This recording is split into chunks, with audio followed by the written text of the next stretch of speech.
everybody. Welcome to this week's episode of With All Due Respect. We are your hosts. I'm Ryan Shead. That's Marcus Flowers. Brother, how are we doing?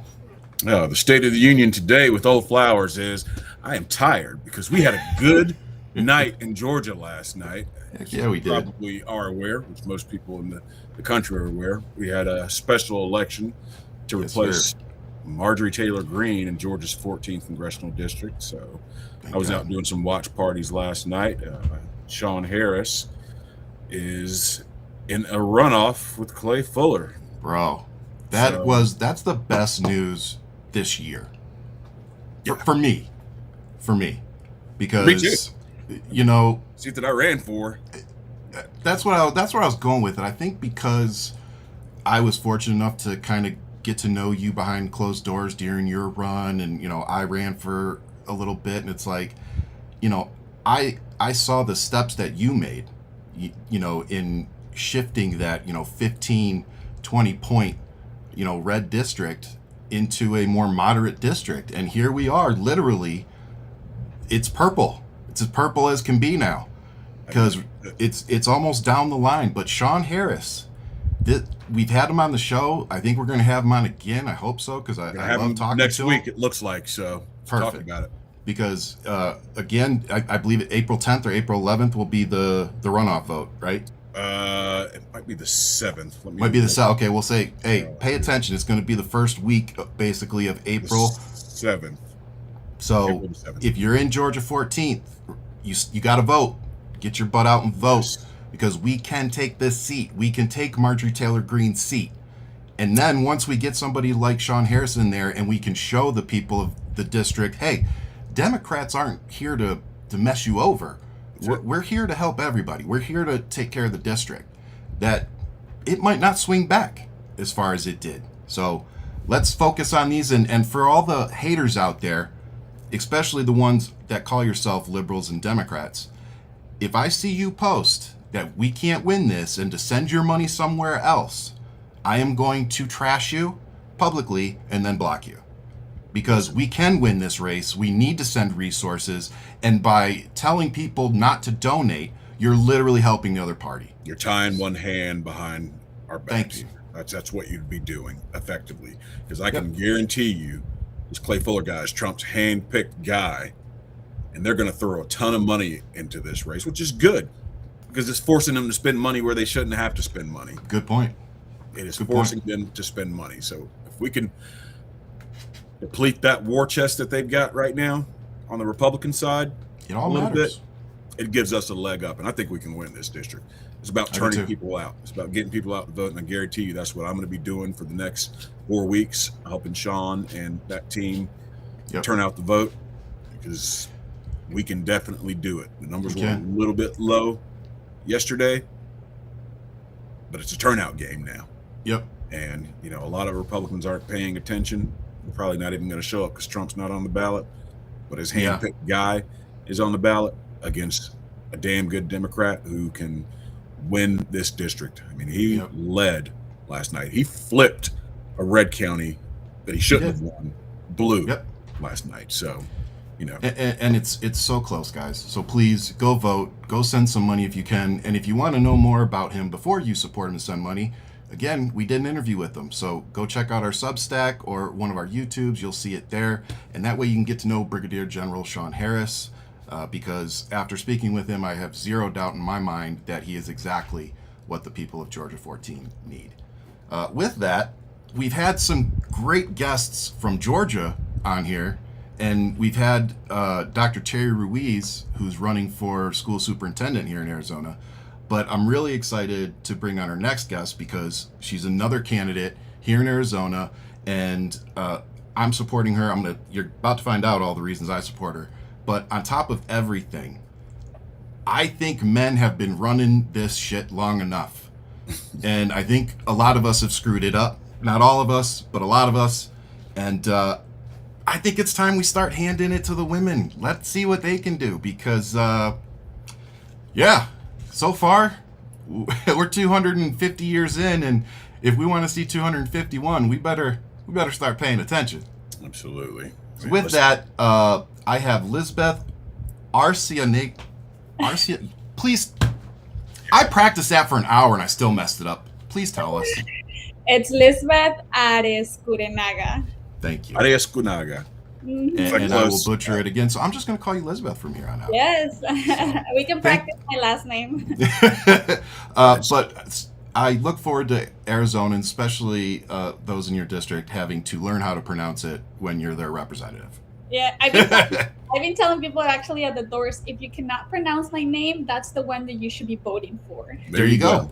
Your name should be at the top of the ballot. Yes, you say so. Vote for number 1 on the ballot. There you go. Before the one that you can't pronounce. But the nice thing too is that your brand works as Lisbeth. You know what I mean? Because it's not a daily name, so it kind of sticks out. So no, I love that name, Thank Lisbeth, you. because I'm a huge fan of the girl with the dragon tattoo. Okay. Oh yeah. Oh. Her name was Lisbeth. Yeah. Was it really? Yes. Oh, I forgot. I was thinking my wife likes this show. I think it's actually called Lisbeth. It's like it's this she's a white chick, goes around solving crimes and stuff. But yeah, my wife loves the show. I'm gonna have to check it out. I was actually talking to my dad yesterday because I like Dragon Ball Z, and I found a name when I was doing my phone banking yesterday, and somebody was named Goku. No way. Goku. Yeah, so if you can see right here, like in my bag. Oh, that's so cool. I told my dad, you could have named me Goku. See? It could have been so much better. Yeah. Now here's my question though: when you called that person, did you guys end up having a conversation? No, a lot of people are not answering the call, so I just leave a voice message and introduce myself. But I would love to. Yeah, I would have left a message like, "Oh, by the way, been trying to get you off the phone I need call. to have a conversation with the parents, Yeah. Oh my God. So for those of you though who may not know our guest, one of the things I think is cool is you were born in Peru. You came here at 15, and I definitely want to hear a little bit more about that. But for those of you just getting introduced, she's also a proud mom, licensed mental health specialist, social worker, who has dedicated her career to helping families heal, navigate complex systems, and access opportunity. Her work has included supporting unaccompanied minors, providing care to cancer patients and their families, and advocating for communities facing challenges in housing, education, and healthcare. And that's why Lisbeth is running for the Arizona House to represent Glendale and Maryvale and ensure every family in LD24 has the support they need to thrive. All right. Lisbeth didn't just come here at 15. She came here at 15 on her own. I want to hear more about that, Lisbeth. Yeah, for sure. I want to hear that story. That sounds like let's start there. Yeah. Fascinating, and took a lot of courage, first and foremost. Yeah, thank you. So I came here actually with 2 cousins, and one stayed in LA, and the other one, one moved to Las Vegas, and the other one moved to Texas. So I ended up, my original plan was to go to LA and pretty much just learn English and then go back to my country. But then I ended up in Arizona because I have my sister. I was 15 and she was 18 at that age. Okay. So she pretty much, my visa would expire within 1 month. So I had to make the decision, or either I stay or I go back to Peru. And, something about me, and I don't know if it's good or bad, but I don't know how to take no for an answer.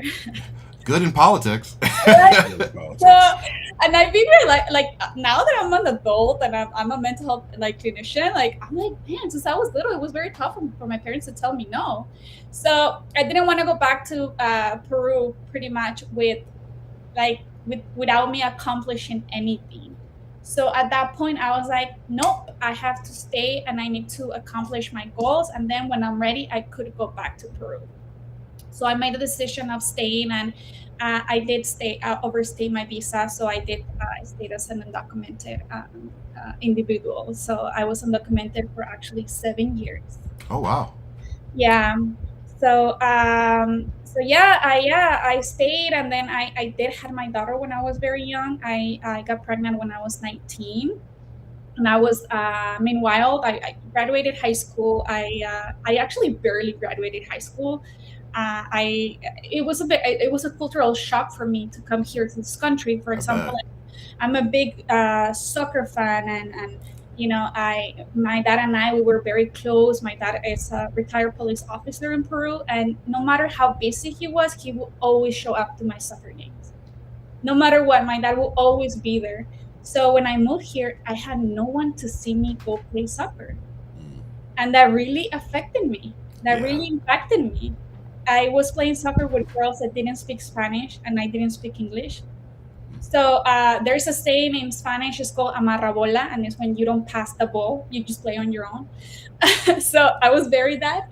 So the girls learned to say pass it, pásalo in Spanish. So yeah, after a while, like it was, it was very hard for me to keep on playing. I didn't have the support. I didn't speak the language. The girls were rude to me because I didn't speak the language. So I was like, I hated high school, to be honest. So I graduated earlier, and then I didn't care for graduating, to be honest. So I did graduate, and then I was working as a server, as a bartender. Just send me the diploma. Yeah. My dad actually, I graduated because my dad said, "Okay, I'm traveling to go see you walk," and then I was like, cool. Yeah. I gotta do it now. Yeah. So I got pregnant when I was very young, and that's when I was like, okay, what is it? What I'm gonna do for myself, and especially for my daughter. Yeah. What is it gonna be for her if I tell her you need to go to get your degree, your bachelor's, your master's? Like, she's gonna tell me why. You didn't. Yeah. Right. So I am the person that likes to lead by example. So I was like, I gotta do it. So I did. Went back to college. I got my associates in psychology. It took me a long time because I did not have legal status. And then when I was able to it's not cheap either. Yeah. It was not. I wasn't able to go to more than 2 classes at a time because I will have to pay as an out-of-state student. Yep. Yeah, but I did. I got my associates, and then I got my bachelor's, and then a lot of crazy things happened, and I decided to get my master's. You went from barely graduating high school to still not taking no for an answer. I like that. It took me 7 years, almost 7 years, to get my master's, and I wanted to quit so many times. I bet. And I was like, nope, I gotta finish it. I gotta do this. Yeah. Awesome. We're here now. So before we get into any of the questions, though, I just wanted to, just on a personal note, I just wanted to thank you, because there was a point where I needed a social worker because my dad had been on hospice, and after I lost him, I just needed somebody to talk to and kind of guide me through that grieving process, and just kind of tell me that the things that I was feeling and everything was normal for what I was dealing with. And then of course I got to spend the last 2 weeks with him, and he was in the hospital. And the day I flew home was when I found out how bad it really was.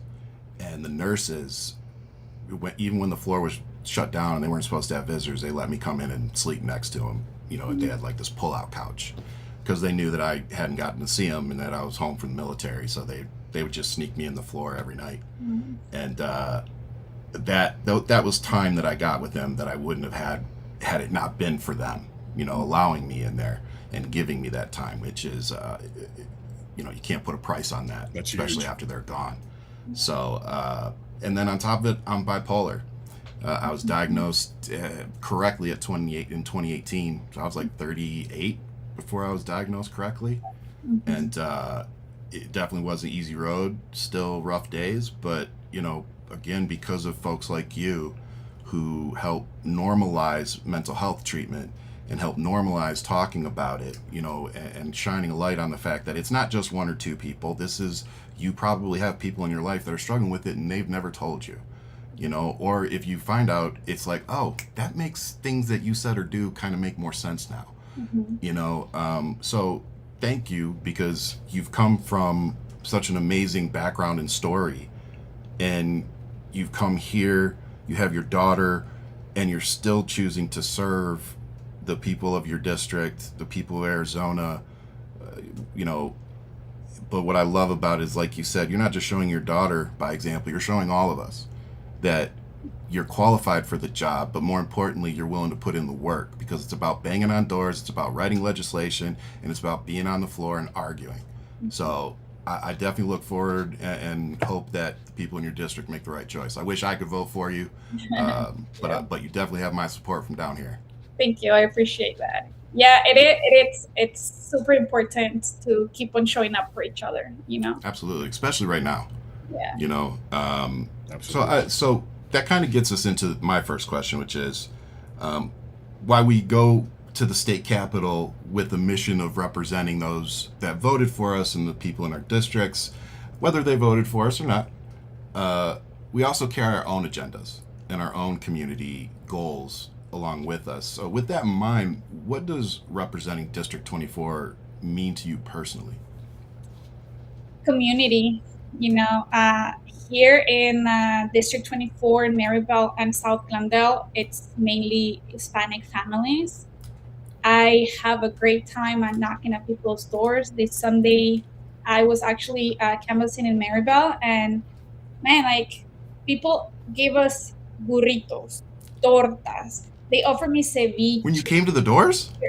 Actually, two of my canvassers came back with burritos and tortas. Oh my gosh. Park. Yeah. And when I was knocking at people's doors, like it means family, you know, it means community, it means support. Yeah. Like I came into this family and they were having a party and they were asking me if I needed anything. They were telling me, you want a beer? I was like, I love to have a beer right now, but I cannot. I have to knock at 40 more doors. I'll come back, you know? And they these are working families. Yeah. You know, these are people that don't have much for themselves, but yet they still give you what they have. Yep. You know, so that's what it means to me. Like Maryville and South Glendale, it's the next generation. The people who are gonna come one day and work for the people who come after, because that's how we are. That's what we see. So yeah, I love to be in Maryville and South Glendale. Actually, my partner grew up in Maryville herself, and she has drove me through her neighborhood so many times. So I feel like I'm part of it as well. And my daughter's here, you know. My daughter's going to a public school. My daughter's creating her own community here. So that's what it means to me. Yep. Well, that leads us into our next question. Like I mentioned earlier, we were fortunate enough to have Dr. Terry Ruiz on. And, you know, again, if you guys go support her, if you live in Arizona, go sign her petition. I think she still needs, or did she turn them in? I don't know if she turned in her signature yet or not. Sign her petition, go send her money, whatever. I think she's good, but I think she might be, but go send her money. Because remember, folks, we can't win elections without money. People like Lisbeth, they can't win without buying material, buying yard signs, all of it. It all costs money. And I'm pretty sure if it costs money to get around and knock those doors in those neighborhoods. So. Yep, for sure. And I'm pretty sure if you look at her campaign stuff, it's going to have that nice little union bug on it that we like to talk about on this show, which means that it costs double or triple what Republicans are paying for their handouts, and we're supporting higher paying jobs by supporting the print shops. So when you send us money and donate, you're also supporting high paying jobs, which you can't say for Republicans. With that in mind, Dr. Terry Ruiz, she kind of dove deep into what she sees in our public education system that we can fix here in Arizona. So I was wondering what you're hearing when you talk to parents and teachers in District 24. Like what's their number one frustration about the current state of public education here in Arizona? Lack of funding, it's one. Classrooms are overcrowded. You know, as you can see the news, more and more schools are closing. So they're putting all of these kids in classrooms, and teachers cannot handle so many students. Lack of school counselors. I don't know if you guys were aware, but while I was going to school, while I was getting my master's, they told us that there is one counselor per around 300 students. So imagine how hard that is, right? And me as a parent, my daughter goes to a public school, like I mentioned, and me as a parent, for example, what really frustrates me a lot is that my daughter is playing flag football, for example, and they didn't have enough money to buy uniforms, so they have to share the uniforms. Like, we're living in one of the richest countries in the world. Yeah. Why are our kids struggling with these things? Yeah, right? Exactly. So those are the things that I keep on hearing when I'm like knocking at doors, talking to people, talking to parents, talking to teachers. Teachers are not getting paid enough. They have to be buying supplies out of their pocket. it shouldn't be like that. Like, think about this, right? Their teachers spend 8 hours a day with our kids. Yep. They should be well compensated. Yeah, you know how somebody put it to me the other day that really made it make sense? I was a contractor for the federal government, and when you'd walk in, we had a cabinet. It was full of pens, paper, pads of paper, anything that I would need to do my job. And I was like, he said, now imagine if you went into work every day and they said, you got to bring your pads of paper, you got to bring your pens, you got to bring your own staplers, and it's like, when you just think of it like that, it's like, yeah, that is kind of weird. And it's like, that's what we're asking teachers to do. It's all taxpayers who provided those pens and papers for you to do your job, for me to do my job as a government official. And I was a defense contractor at one point as well.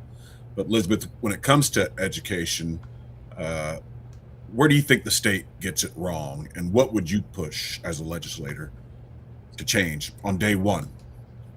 Man, definitely bring more funding to our schools, and bring more money for teachers, for supplies. I do think when I try not to see the news right now, because especially everything happening in the House of Representatives, because it gives me a lot of frustration. It's overwhelming. I'm trying to stay positive. Like, you need to focus on your race. Yeah. So I'm trying to stay positive, and to me, it's like, why are we wasting our time trying to name a freeway?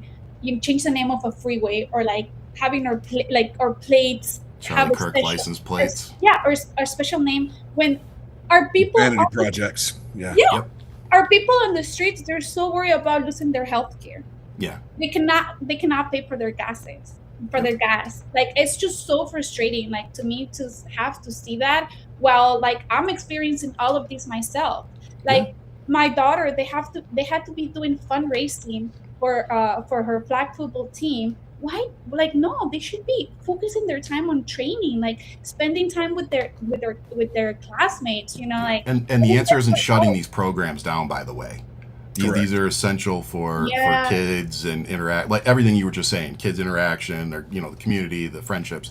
I started coaching soccer because we do virtual through K-12 program. So it's still monitored by the state. They still do standardized testing. It's just, instead of going to a physical school, they sit in front of their computer. They have 30 classmates or whatever, and they see them every day. They got teachers.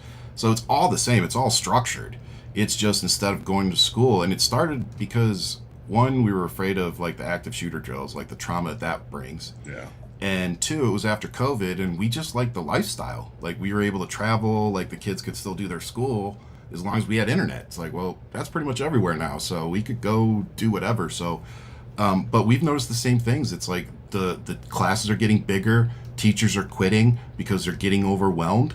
Mm-hmm. And meanwhile, we've got money to, bomb other countries unnecessarily. And like you said, the Charlie Kirk stuff was insane in the face of everything that we're dealing with, not just as a country, but a state. And but I just have to say real quick, it was a stupid political move because they knew Katie Hobbs was going to veto it, which she did, and I'm going to vote for her again because she vetoed that. And they wanted to be like, see, she doesn't want to honor Charlie Kirk. It's like, yeah, but how masterful was it that in that veto, she didn't mention the dude's name one time? Yeah. So, just want to throw that in there. Yeah, and it's a waste of time for us to like just be going in circles, and this is causing frustration to our voters. And what's happening, a lot 100%. of people are saying, why are we going to vote for if nothing changed, if nothing happens, right? So it to me, like, I try not to watch the news because I'm like, I cannot believe they're saying me. How you're so disconnected with reality. It's meant to be a distraction anyway. That's exactly what I was going to say. It's a waste of time, and it's a distraction to distract from the real issues that people are, fighting for, or the real races that we need to be focused on. Like, exactly. I mean, you're fighting for affordability and economic opportunities for your district. Mm-hmm. How do you see education playing a role in the things that you're fighting for? Education is everything, and I have my hypothesis that they keep on trying to defund our schools because they want to keep us under-educated so they can do whatever they want. 100%. Trump says he loves the poorly educated, so. And knowledge is power. Absolutely. Amen. The more, I always tell my kid, like, like argue, but with the real base. Like do your own research before. Don't believe everything Good that faith arguments. Yeah. like even in school, right? Like even when it comes to talking about the Bible, like my daughter got like a comic Bible for her to learn more about, the Bible, right? Because you do want to talk to people at their level. You want to understand where the other person is coming from, right? Yeah. So I mean, I think they're trying to do that. It's their purpose for them to do that because they do want them to make wrong decisions for a future. And yeah, when I'm having conversations with people at the doors, this comes out a lot. Like the only person that they do really recognize is our Senator Ortiz, but then they don't know what else is happening, right? So Wow. we do need to find ways for, especially within my district, to educate my community on what's happening and what laws might affect them directly, for example. Yeah. I'm really glad you said that because, I'm a supporter of Senator Ortiz too.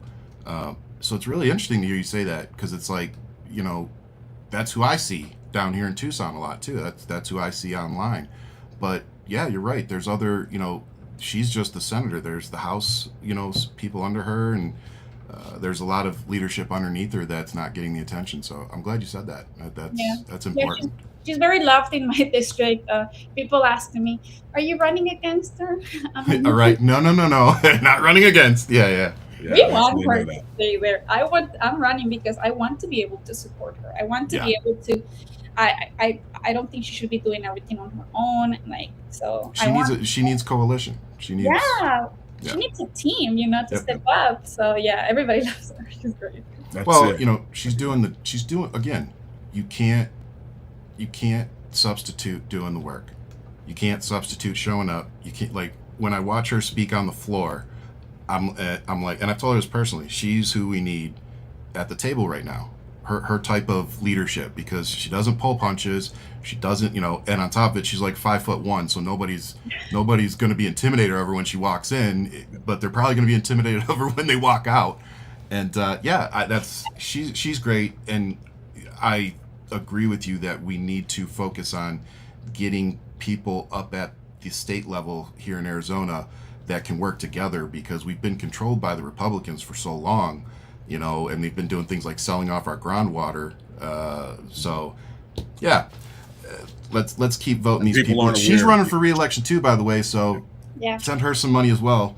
Yes. I think you guys are seeing a trend here. Send money to these great candidates that we're bringing on.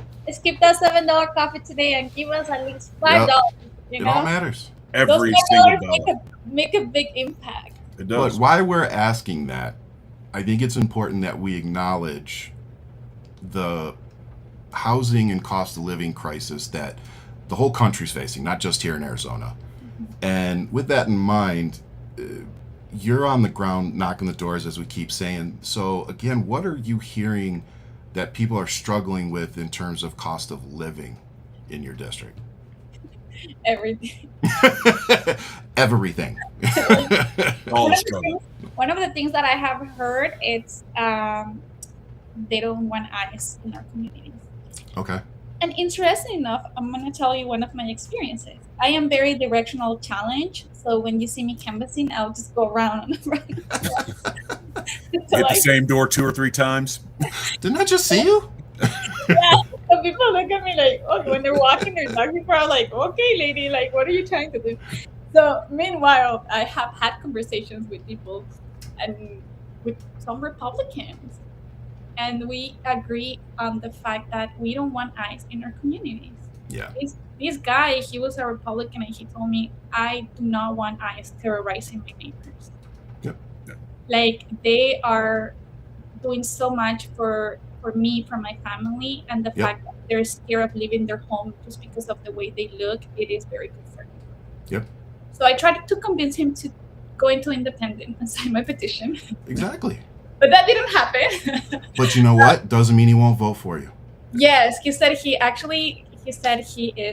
will be voting for me in the general elections. And once again, it's coming in and trying to understand where they're coming from. What I have noticed, and I could be wrong, this is my personal opinion, is a lot of people are Republicans because it's a cultural thing. Like their parents are, their grandparents, their great but yet they still don't align their values with what's happening right now.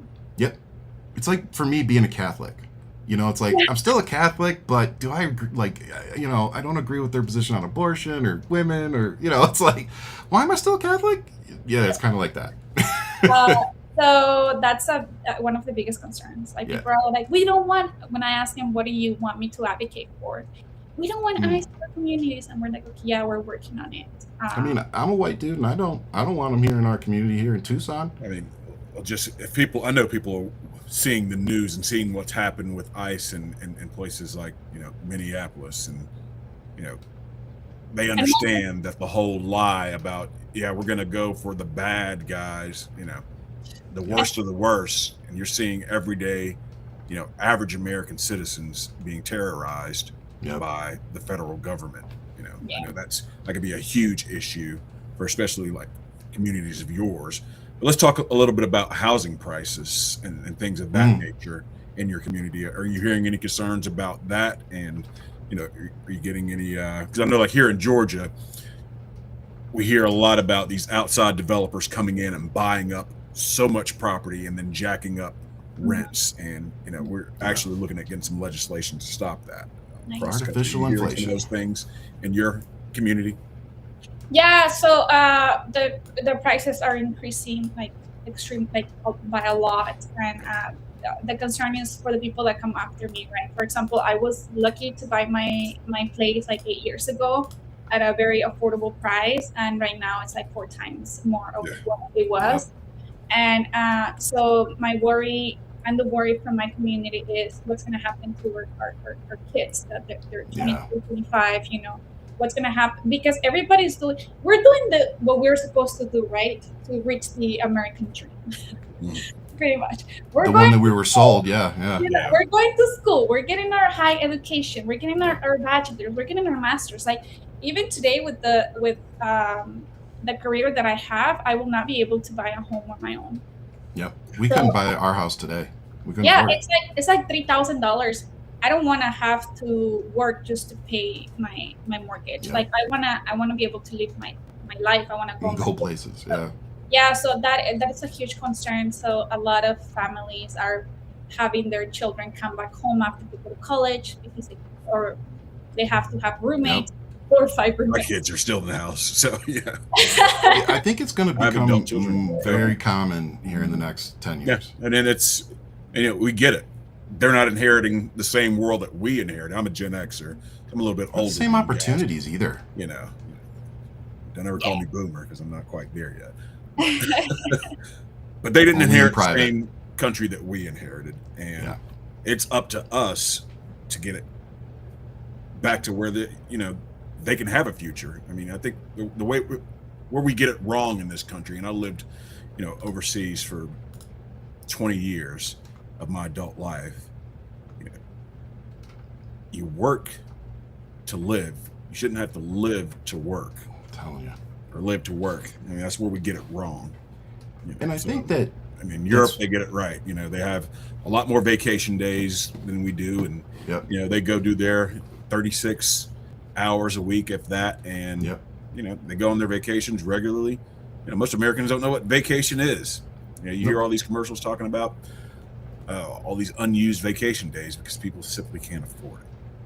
Well, I think that's a huge reason that we have the mental health crisis we do here in America right now. Because why mine stems from genetics, I think a lot of other people's mental health issues stems from the system and the way it is. Exactly. How demanding it is on people. It's because of what you're having to deal with. It's not because of something up here. And so I think that's a very important distinction to make, because just because you're dealing with mental health issues doesn't mean you're going to need to be medicated your entire life, like myself. We lost Ryan there, but I get what he was talking about. You're back with us, Ryan? Guys, it just shut the stream down. The stream is gone again? Okay, wow. That's the second week in a row. Sorry about that, Lisbeth. Oh my God. I can't believe it just did that again. I'm sorry. It did it when we were interviewing Bernard Taylor last week. It is. I've been using this for 2 years. I've never had this. I've never seen it happen before. Okay, so luckily, because we've been through this, we know what to do. Yeah. So what we're going to do is we're going to hit record and just pick off where we were. And then what we'll do is we're going to go back and splice it together, and then we'll just use it as a post as a whole. Let us know when you're ready, Keith. Wait a minute. It's still saying we're live on my side, though. Are we still live? It's gone. I can ask. I don't know. I'm thinking it's still live. Well, if we're still live, can somebody tell us in the comments? Are we still live? Lisbeth is connected, still up for him. Okay. Okay. So we'll continue. We didn't shut down. Thank God. Anyway, just to give everybody a heads up, that's what we were talking about. Yeah, sorry. Last week, the stream shut down in the middle of a show. So I'm glad I didn't say anything I should have. Everything, people get it. But we are going into mental health. And again, as somebody who's bipolar, I focus a lot on this in legislation. I've seen things from this administration. They didn't want to go after gun rights, but now all of a sudden they're going to use mental health as a reason to take people's guns. It's like, just because I'm responsible and take medication and go get the help I need, does that... So I pay close attention to the people running for office and what they say about mental health. So with knowing that people are, like we just said, one paycheck away from, complete financial disarray and possible homelessness, what are the potential legislative solutions, and how long do you think it will realistically take for us to see any kind of positive outcome? I think I'm going to go back to, once again, we do have to bring that money to our schools, because I'm going to tell you the truth. It's easier to focus and work on prevention than to actually, deal with the problem when it's already there, right? Yeah. So I think to be able to bring more money to our schools, to have, for example, school counselors that can help our youth, or mental health therapists in our schools. I think that it's going to be, bring money for our kids to play sports, for example, music, art. All of it has a direct correlation with our mental health, all of it. But people cannot afford none of these. Yeah. Even in community centers, when you have two jobs, where you're trying to pay rent, you're trying to be able to, food, gas, all of it. You think you're gonna worry about, okay, maybe my kid should be doing some art. Let me put that money into my kids, art program or whatever. It's not gonna happen. So we do need to be able to focus on bringing more money to our schools, focus on prevention, and bring money into our community centers, for example. I do see teenagers and children who have ADHD, who have depression, anxiety, and this is what I tell the parents: you need to be able to put your kid, he needs to be eating healthy. Yeah. Because diet is a huge impact. It impacts your mental health. Yeah. Then the second one, you should be putting your kid into in a sport. You need to find a passion for your child. But there's no money for that, right? Yeah. It's easy for me to tell you that, but there's no money for that.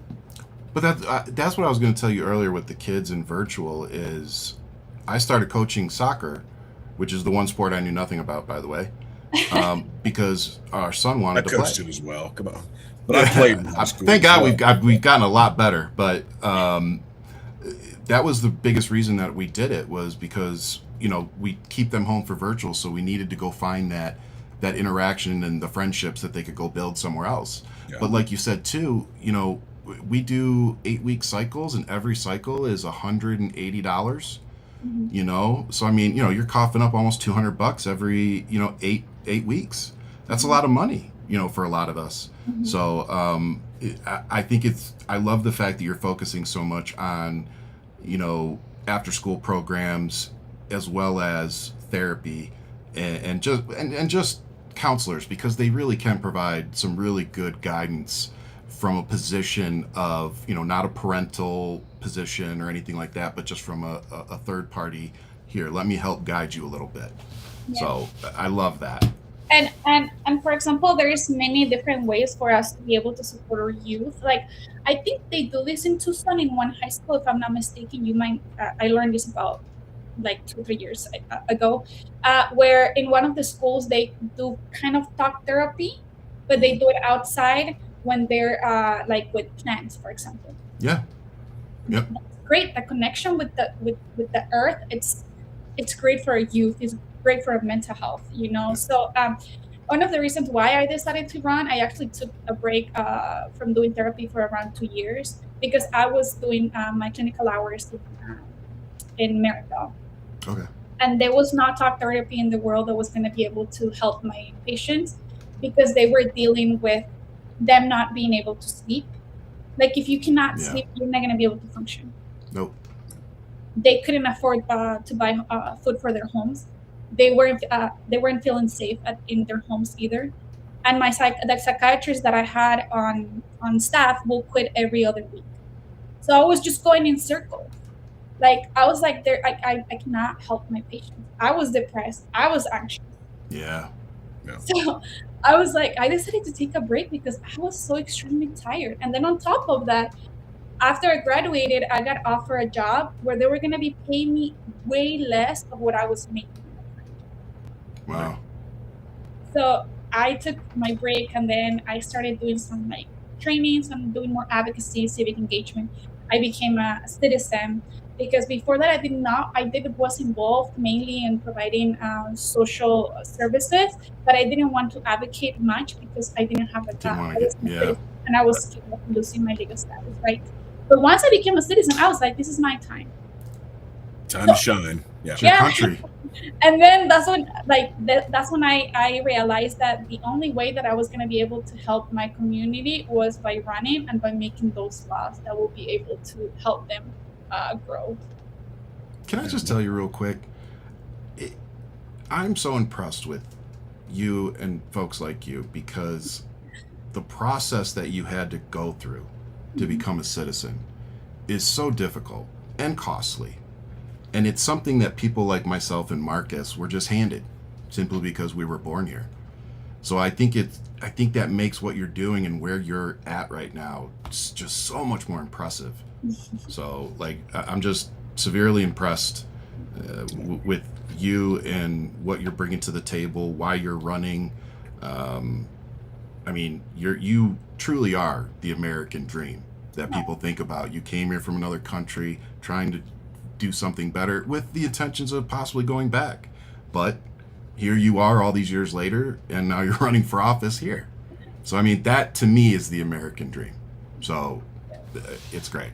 But it also speaks to character. I mean, when you, and I think that's what we need more of, leaders with characters. You know, Lisbeth, everything you went through, you know, it would have been good enough to say, hey, I made it through.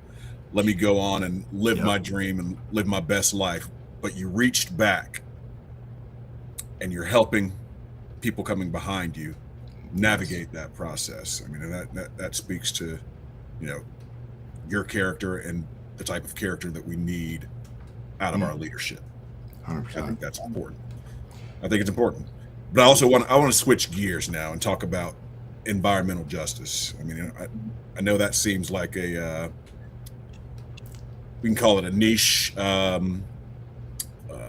issue to most people. Some people don't even care about it or think about it.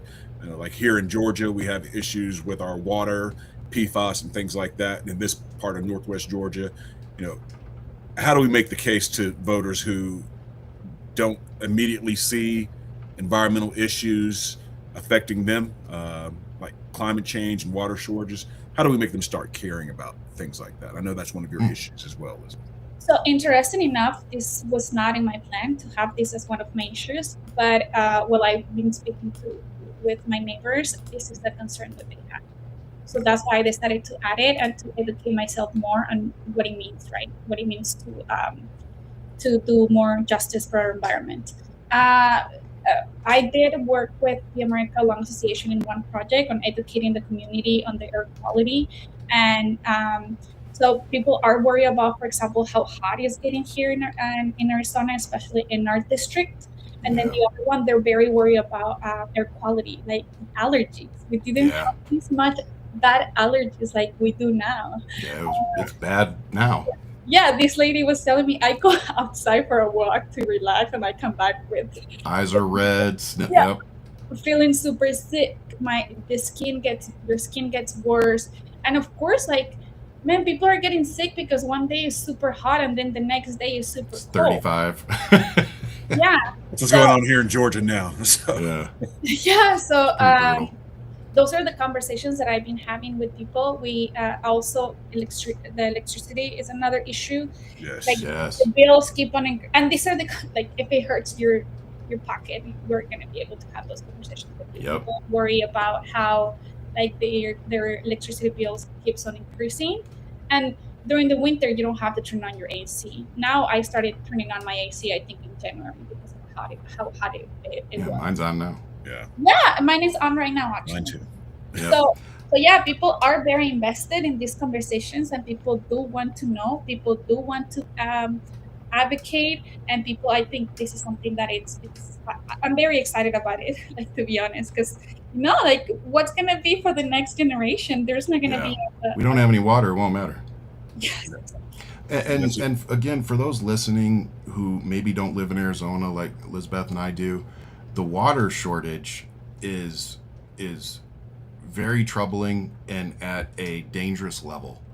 There's, I believe it's either 4 or 5 states that we all share pretty much, the same water sources.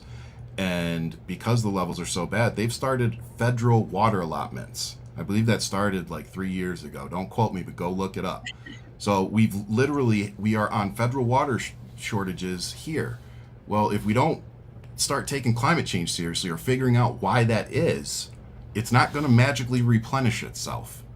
So we really do need to get serious about the water issues, because if we don't, and if you don't think it's climate change causing this, it's probably why you voted for Trump. And I'll tell you, they live in Arizona, but we're having water issues here in Georgia, shortages of water, for development type things. And then we've got these data centers wanting to come in and use up more of the water. Take a look at your state and see, where they are on water. Do you guys have any in your district? Nationwide thing. Say again?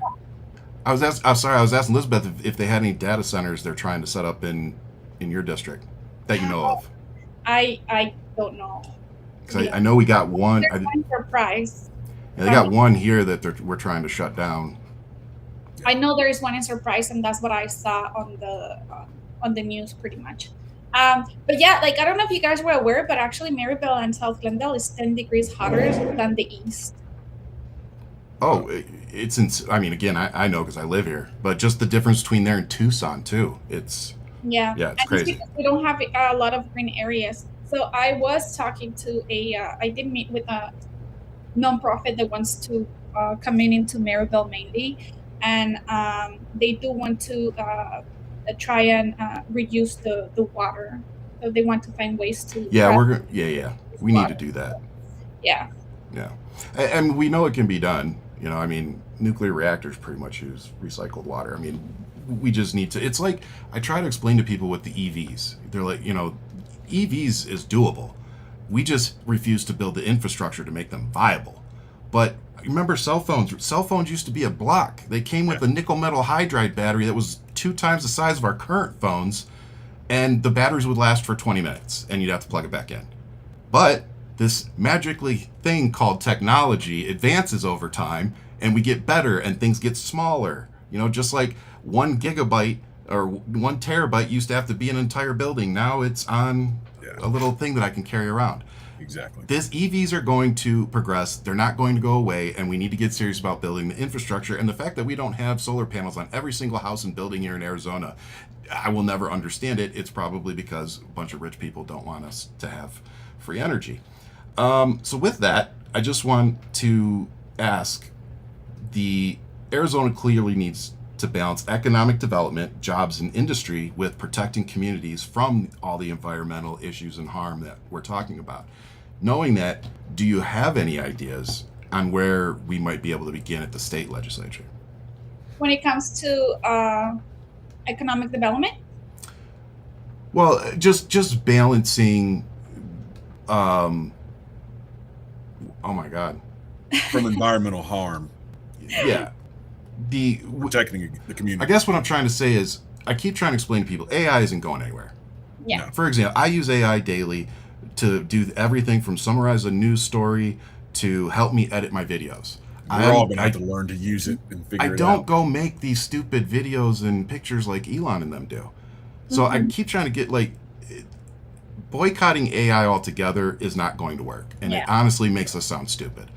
Now, what we do need to do is what you just said, is we need to get serious about, if we're going to build these data centers that are required, we just need to start coming up with a way that it's not going to use as much water, or it's going to use recycled water or some kind of fluid, whatever. We just need to get serious about, okay, we see the problem. Now, how do we fix it to keep this technology? Because I promise you, everybody, it's not going away.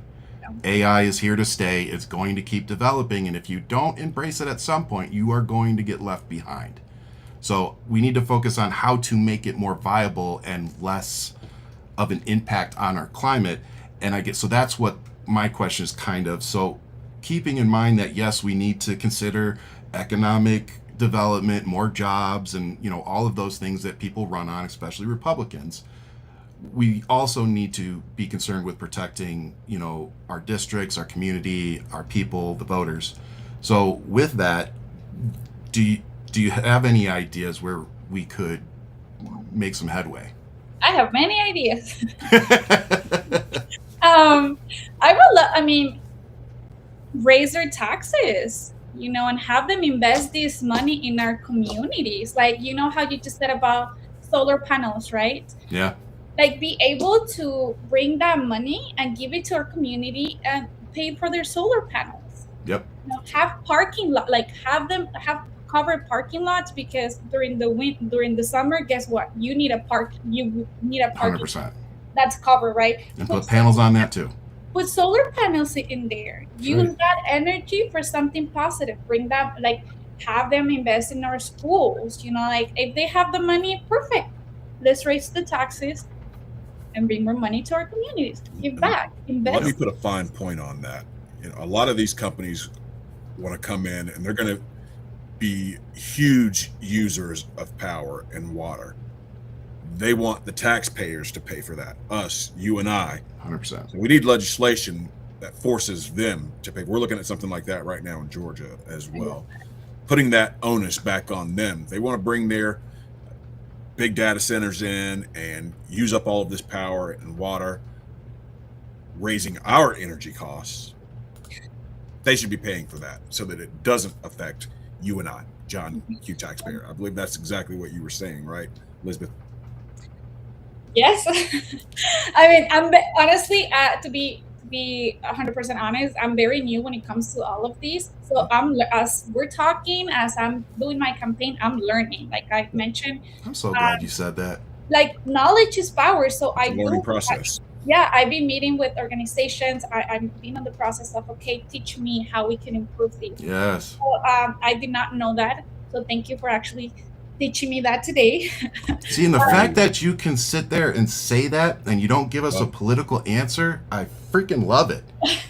No, seriously, because you can always tell when somebody's, like, you know, beating around the bush, or they didn't know what you were talking about, or, you know, they didn't understand the question, whatever it is, and they give you some then you're just like, okay, let's move on.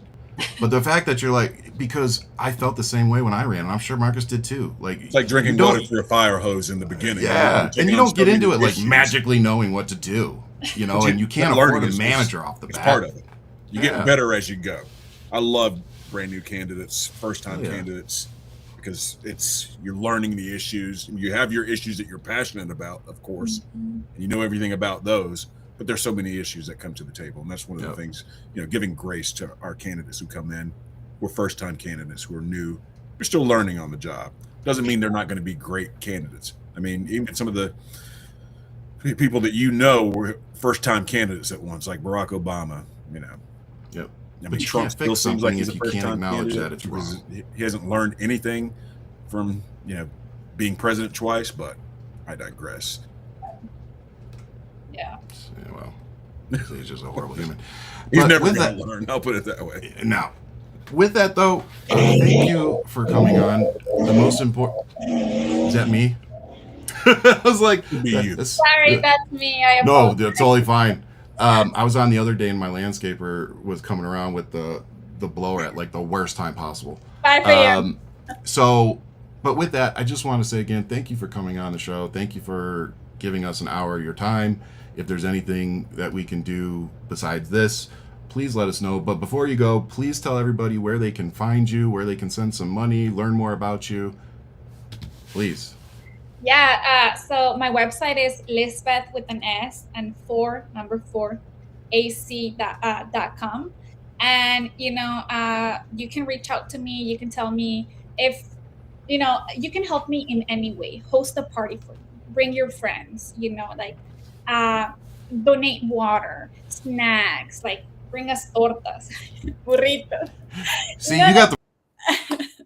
Oh, he left again. I think Ryan just watched that. You can go ahead and continue. We're still live, so Okay. we didn't lose the stream this What is time. going on?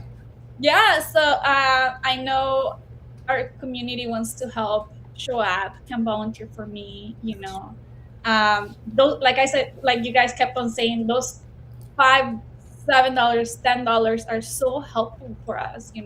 Yeah.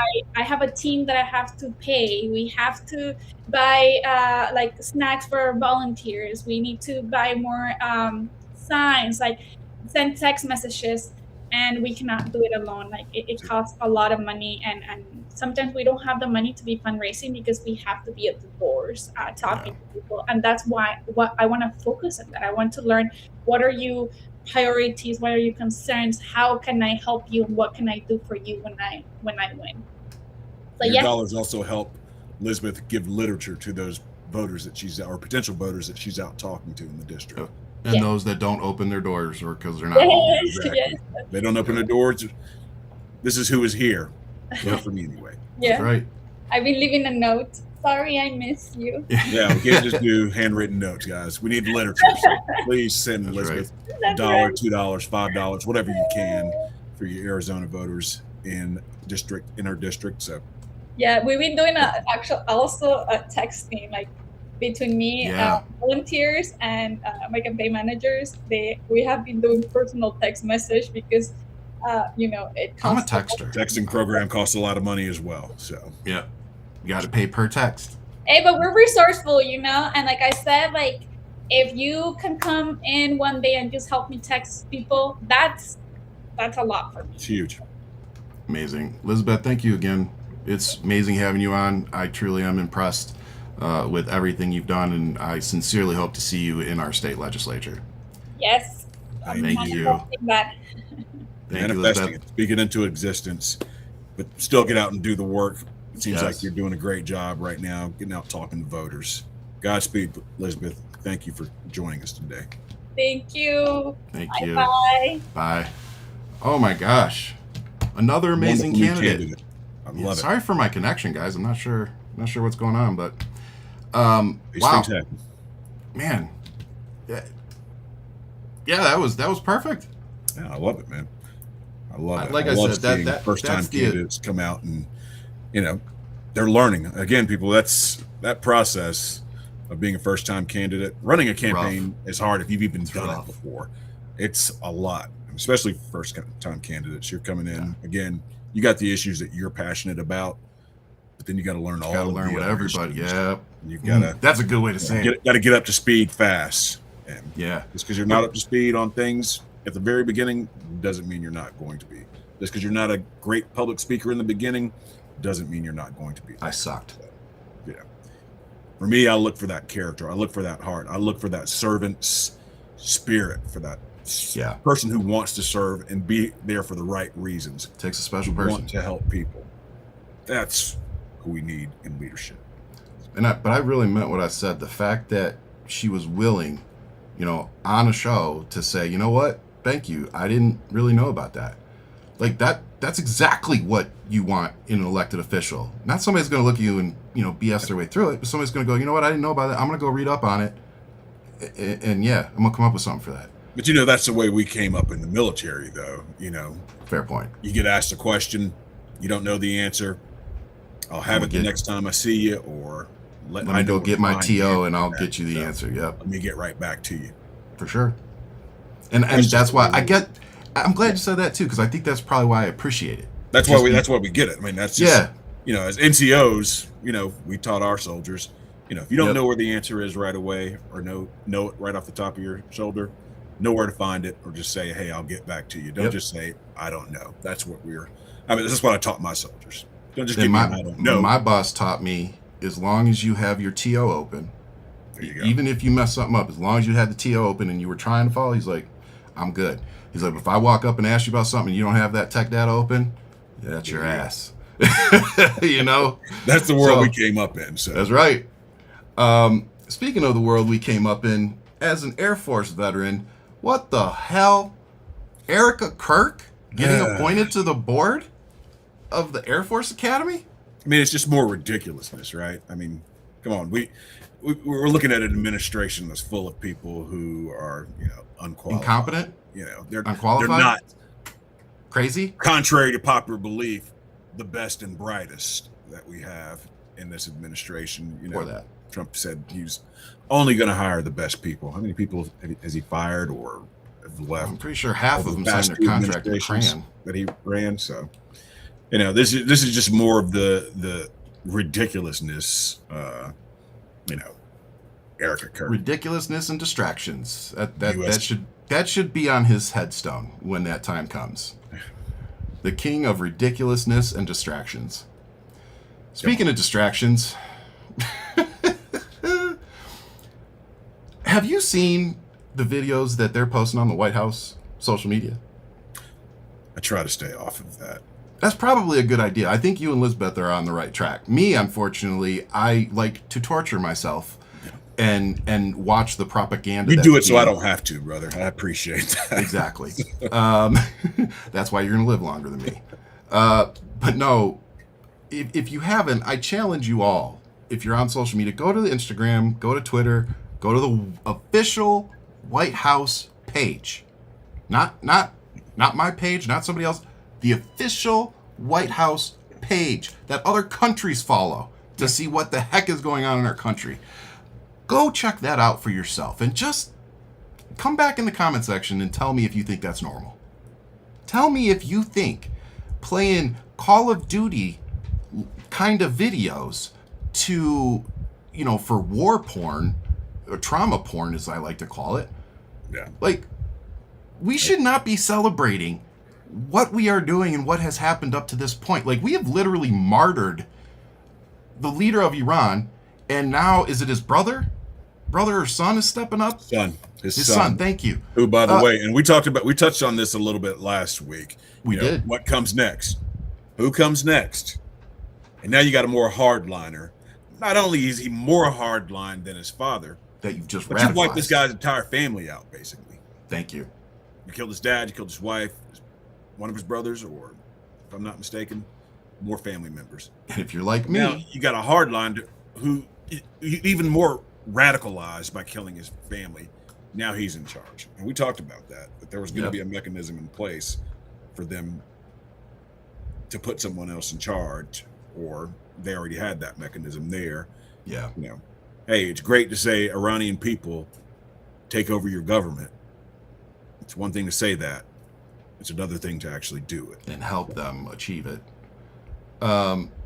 Speaking of, do you think it's fair to say that we've experienced some mixed messaging on if this is a conflict, if it's a war, if it's over, if it's just beginning? Like, if you're going to, like, if Congress is going to say that Trump is able to do these attacks using war powers, and then literally 5 hours later, Mike Johnson comes out and says, we're not at war, what the fuck is happening? Like, am I stupid here? They have no clue, which is why we have no clue. They were good at getting us into this mess, or Trump was anyway, by, let's go bomb Iran. Let's go do some regime change. He sure underestimated Never been good at that. They didn't have a clue for what came next. Nope. Or a plan. We were saying this last week, and it's becoming more and more evident with each passing hour that these guys didn't have a plan. 100%. They didn't have a plan for what came next. It's so obvious, man. It's painfully obvious, and it's embarrassing. Number one, yes, not just putting out video game hits on the official page for the White House. That's embarrassing in and of itself. When our allies look at that and say, is this who you guys are? Yeah, it's who we are now. Yeah, we're that guy. America's that guy. And then when when Trump is asked about things like school being bombed and killing over 130 school-aged kids, 7 to 12, he says, "Oh, I don't know anything about that. Oh, I'm not sure." How is it that anybody is okay with the President of the United States sitting there and shrugging his shoulders saying, "Oh, I don't know. I was just listening to Stephen Miller and Jared Kushner." And that's another thing. Why in the hell is Jared Kushner and Stephen Miller talking with Donald Trump about anything that has to do with the military and strikes on other countries? Can anybody tell me that? Exactly. This is insane, people. This is not normal. It's what's the word we like to use now? Unprecedented. Jesus, that's going to be the name of our show if we keep it up. Yeah. But again, just to put a fine point on what you said, the person that took over in Iran is even worse. And like Marcus more just said, hardline than his dad, which is crazy. Yeah. His dad was a super hardliner. Yeah. This guy, it can get worse. He's on another level. And again, radicalized because you just killed his family. So he's not going to be wanting to talk to anybody anytime soon about anything to do with negotiations or peace talks. It's just not. So when there's a strike on American soil again, God forbid. It's not going to be because of Democrats. Yeah, God forbid. I'm not hoping for it. But this is the type of shit that leads to that. You're martyring somebody. You're giving them somebody to cling on to elevate the cause. You're putting somebody that's an even more hardliner in charge, and now you've pissed them all off. Yeah. That is literally the perfect recipe for... So they were emboldened by the crap that they pulled in Venezuela enough to the point where they thought, oh, maybe we can pull this off in Iran as well. Yeah. Speaking of things they've pulled off, absolutely nothing about geopolitics or strategy or anything. No. We've zero. What's the saying? Patients have taken over the asylum. Well, look, here's the thing. If you haven't heard, and I want your opinion on this, because we both run for office, and I think it's always a concern when you're out, campaigning or whatever. But there was an incendiary device that failed to detonate outside of the mayor's mansion in New York City, which, of course, is Mayor Zoran Mamdani. So, I mean, we're already seeing civil unrest, and let's call it what it is, domestic terrorism. Because that's what it is. That's what that is. That's what this administration has a problem with. But they're using this to justify terrorism. But you know what I'm saying, bro? Like when they call people like Alex Preddy and Renee Good domestic terrorists, that doesn't qualify. So they have an issue with that. But fair point. An IED outside of the mayor's house, that's legit terrorism. That's legit domestic terrorism. For sure. No, you're right about that. Fair point. But what was your reaction when you saw that? Were you surprised? I've given it before. I mean, I told you when this all kicked off, as it's going to get worse before it gets better. Yeah, you did. I mean, buckle up. We're in for some turmoil. Yeah. I hate to be so blunt about it and put it that way, but that's. Well, we're not hoping for it. I'm not hoping for this. I spent a decade in combat zones and hot war zones. I spent lots of time. But that's why I think people should be listening to you throwing the flag.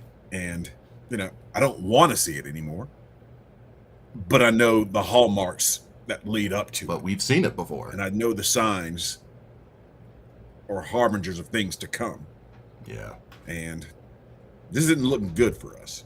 So. No, on any level, using any metric. Like, we are the aggressors, we are the terrorists, we are the enemy. Like, there is no lens that I can view these attacks and say that we, America, was justified in what we did. No. And I've yet to find anybody who can give me, personally, a justifiable reason for us striking Iran. Well, and what makes it even more astounding is that Obama had a deal that the Iranians signed. Were not only did they agree to, but they were adhering to. Thank you. That nuclear deal, and IAEA or whatever the administration's called that, follows up and does the compliance on that, said, yeah, they're sticking to it. Trump comes in, first term, rips it up. Yep. And then starts banging the war drums. And now here we are. In a hot war, kinetic war with Iran. The international community is looking at us like, yeah, you guys are what the actual fuck, America? What are you guys doing now? Yeah, like what's really going on? Well, I think that makes this next thing a little more interesting too. Trump's pick for top State Department role dropped out Tuesday after being grilled on his comments about white people being the victims of racism. Yeah. Yeah. Imagine that. On behalf of sane white people, please allow me to apologize for that person's ignorance. But that's stuff they've said before. A lot of them. He's not the only one that. The way some white people are able to play the victim, is. Yeah, they're on that whole Nick Fuentes, Charlie Kirk shit, and it's ridiculous, guys. Yeah, I mean, it really is. Go back and look at history. Yeah. Tell me why it's white people that are. Do you think that's what Kristi Noem is saying after she got fired for spending $220 million on a really bad campaign? They're all playing victims. Come on, guys. That's silly. You know what the worst part is? I say all the time, the government is serious business for serious people. I just don't see a lot of serious people in this administration. I don't see any. Anybody in the comments? Do you know a serious person in this administration? Because I don't. Well, and speaking of incompetent people, I thought when we got rid of Kristi Noem that we might have dodged a bullet. And then, literally within 30 minutes, they announced that Mark Wayne. Mark Wayne Mullen. The guy's a fighter. A literal MMA fighter, but not the kind of fighter. Yeah, but when shit really goes down, you know what he does? Yeah. He hides behind a pew like a little bitch. Yeah. That's what he does. So all that tough talk, like, I'd love to fight the dude because he's a little. Anyway, just go look at what he did on January 6th. The guy's a coward. I don't want anybody, especially leading DHS, that's a fucking coward that'll do whatever Donald Trump says. He's a loyalist. He'll spout whatever. He said the craziest shit, and he's literally threatened to fight congressional witnesses. Yeah, that's somebody we want heading up DHS. This guy is over labor. What's his name? The guy from Boston. I think he's from Boston or Massachusetts. Yeah, I've seen the clip. I can't think of the name. Or I think I saw it live, where he was challenging the guy to a fight. Like, you want to fight? And the guy wasn't backing down. He was a labor union boss. Yeah, he's like, yeah, let's go. His name. That's what I do. I want to say it's Sean something. Chat, can you give me that name? He was the union leader. I remember. Yeah. But while we're waiting on that name, again, I probably should. I wish I would have asked Lisbeth this one actually. So, Arizona. A federal grand jury has ordered Arizona to hand over records from the 2020 election to the FBI. Sean O'Brien's his name. Yeah. Sean O'Brien, thank you. Right. Now, why? Teamsters. Yeah. Like, First off, who's running this grand jury? Like, who's the prosecutor that put this in front of the grand jury? I would love to know how you framed this to get them to sign off on getting the ballots from the 2020 election. They're taking these things to courts and judges who they know are going to sign off on these things. It's crap to set a precedent, 100%. In Georgia. Yep. You know? So, and if you think these judicial nominations don't mean anything, people, they do. Oh, yeah. They do. And these guys are playing the system perfectly to do stuff like this. This is illegal as hell, and it should be shot down. But, you know, we've got Chris May, I believe Chris Mays and Katie Hobbs are fighting giving it to him, but I think the Republican, what was it? I think the Senate leader, I think he already signed off. It, like you said, it was a complete loophole how they got him. But before I ask you the question I want to ask you, I just want to remind folks of how stupid and what a waste of time and taxpayer dollars it is. The 2020 election here in Arizona was gone through with a fine-tooth comb by a company called Cyber Ninjas. It went on for 9 months. Same thing in Georgia. It was ridiculous. But when it was all said and done, they found less votes for Donald Trump, more votes for Joe Biden, and no widespread voter fraud. And it was even more ridiculous with the Cyber Ninjas. I mean, because our state did did the audits and they did recounts here. Yeah, they took the Arizona ballots out of state, took them to Colorado to a fucking really looking for bamboo shoots and things like that. I don't know what the hell they were looking for. So dude's in the White House right now, and the only reason that they're still going for the 2020 election is because they're going to use it as one of the reasons for sending ICE to the ballot boxes. They want to affect 2026. And the way that you know that, Marcus, is who did they give, or who are they giving these Arizona ballots to? What are these guys called? The Federal Bureau of Investigation. Now, where in the FBI's mission statement? It is not. You're not even going to let me finish the question. It is not. It is not. It is not. It is not. Full stop. Marcus, let me finish it. Nothing to do with what their job is. Kash Patel is the second man. So yeah, Trump wants and to DHS this. as well. DHS is investigating it. And they're looking for the next targets. That they're doing so many bad crooked things, which is just another reason why you should support the Democrats running for office here in Arizona, because we need to get liberals in office that will stop all this nonsense.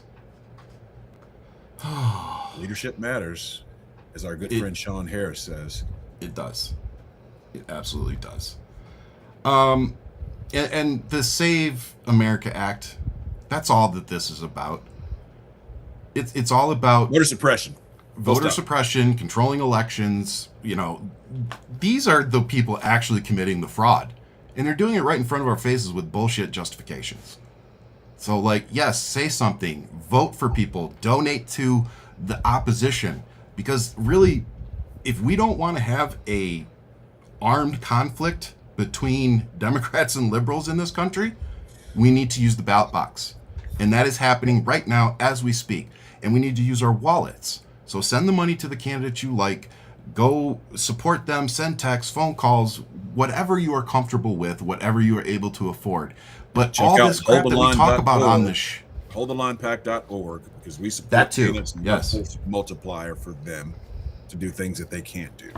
Yep. And I'm going to leave you with two things. One, Donald Trump told us the quiet part out loud on Monday, I believe it was, when he said that 6-year-old girls are of age. Now, he was talking about the SAVE Act and voter ID when he said it. But my question to everybody... Weird as shit when he said it. I'm like, so in what context, what added context could I give you that would make Donald Trump, the President of the United States, saying that a 6-year-old is of age of consent an acceptable comment to make? No, the content creators had a ball with that, but it was just weird. Oh, mine went off for almost 1 million views. Yeah. So, I mean, look, we've got crazy sexual predators running this country right now, and we need to get them out of office. And anybody that thought Donald Trump and this administration was going to be the anti-war, anti-corruption, administration, hopefully now you see that you were conned, and this dude is literally running the country into the ground because he's an 80-year-old man that knows he's probably not going to see 85, and he doesn't give a shit. And he's setting up everybody that ever gave him or was loyal to him before he goes. And I still think they're going to find a way to get him a pardon on his way out the door like Nixon. So that's where just say it. I'm just saying it now. If he makes it to the end. Well. And the Democratic National Convention. Support that. The Democratic National Committee is suing the administration. DNC. So they're not just sitting back. They're not getting the information they requested. They've submitted Freedom of Information Act paperwork, and they've gotten no response from the federal government. So now they're suing them. So the Democratic Party isn't just sitting back doing nothing. There are lawsuits and things going through the court system that they are spearheading, and they are important. So I do want to remind people, and Please. I say things like, yeah, we need to fight a little bit differently than we have been in the past, but there are processes that you have to go through. You do have to go legal. Yeah. Well, I mean, but that's the difference between us. Things. Fighting differently doesn't mean fighting illegally. Right. Exactly. You know what I'm saying? Our messaging needs to be different. Our approach needs to be different. That's what that means to me. It doesn't mean that we're going to break the. Yeah. But I hear the statement all the time.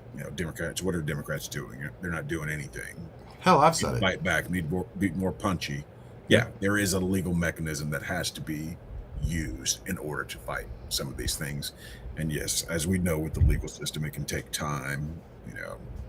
The wheels of justice and be flawed. They're slow, but they do grind effectively, which is why Trump has 34. He's a 34 count convicted felon. Should have been a lot more than that, but. Yep. And I just want to remind everybody. A few places where he had his hand-picked judges running things, and which is why he's not in prison somewhere. So. Yep. And it's also worth noting that Donald Trump, the President of the United States, has a longer criminal record than 95% of the people that DHS is trying to deport. And with that, I wanted to give a quick shout out to Clawson, Michigan Councilwoman Heather Rinkovich. I grew up in Metro Detroit, and Clawson was the city right next to ours. And a lot of people I went to high school with, ended up living there. So she's a woman over there doing the work, and she decided that she was not going to stand for the Pledge of Allegiance for her own reasons, which she explained during the most recent city council meeting. And it blew up in a lot of their faces because her husband's a disabled vet, dad's a veteran. They tried saying she doesn't love the country, and she put him in their place. But she's still getting a lot of death threats. Her family's getting harassed. So I just wanted to give a special shout out, say, we see you fighting the good fight, and you are not alone. And hopefully we can have you on the show here sometime soon. And one of the things I want to say in response to that, I guarantee you a lot of those same people who are sending her death threats are the same people that will say to a service member, thank you for your service. But you know what? That rings hollow to me. It means you don't understand what it was that we served for. We served to give people the freedom to make those type of decisions, to not stand for the Pledge of Allegiance, to burn a flag if they want to. We swore to support and defend the Constitution, whether it's behavior that we agree with or not. Yep. That's what it means to be free. And the minute we lose that, we're no longer the United States of America. We're something else. Well, with that, everybody, that's our show for today. Thank you for tuning in to see Lisbeth for AZ. Please go check her out. Donate if you can. Volunteer if you're here in Arizona. And thank you, brother, for all the work you're doing. We had a great night last night with Sean Harris and some other candidates that the PAC supports. So let's keep this momentum going, guys. Let's keep supporting Sean Harris. We can win this seat. It's a few weeks away. Let's stay focused. Let's keep pushing. And here in Arizona, we've got a lot of work to do, but I believe if we can somehow manage to take the state legislature here by electing people like Lisbeth, that we've got a good shot at keeping the mayor, the AG, and if we get the state legislature, we can do some good things. We got a good shot. So with that, I'll leave you as I always do with much love. Keep fighting, but most importantly, y'all stay safe out there. Godspeed, everybody.